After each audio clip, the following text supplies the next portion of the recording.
So this is a horrible story, particularly coming on the heels of this story. There has been according to the Denver Post, Friday to Sunday of last week, saw a 43% jump in background checks approved by the Colorado Bureau of Investigation over the previous weekend. It's 43% higher than the average number of checks requested during the previous 2 Fridays.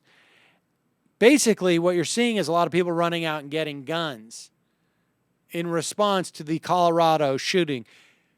My guess is that's not going to work out too well.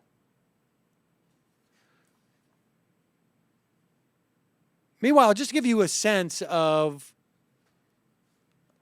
the atmosphere that is created, we've talked about in the past by the NRA and by gun violence, and just sort of the notion that the reaction to a guy walking into a theater, a dark theater, with carrying semi-automatic weapons, wearing body armor, is to go out and get a gun because you could shoot that guy.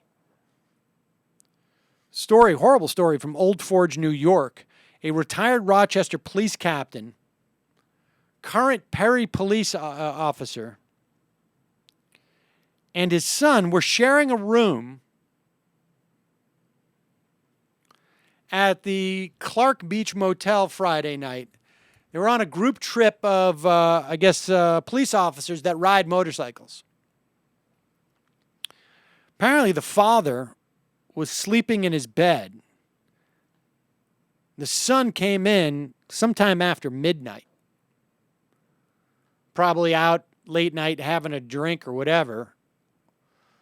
It appears that the father thought that somebody was breaking into the room, had his loaded gun on the nightstand, ended up shooting his son, killing him accidentally in this dark room.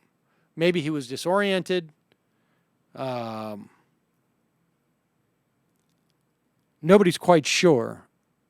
But just another horrible tragedy, showing that it more than likely that a person's going to be able to reach for their gun and be a hero.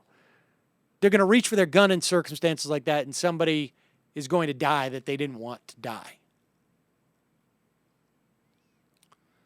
And meanwhile, we will see virtually no action when it comes to limiting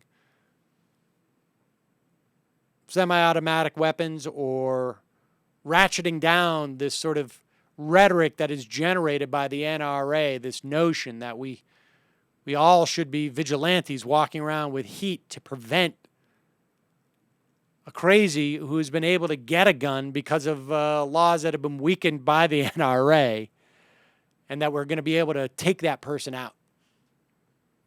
I don't think so.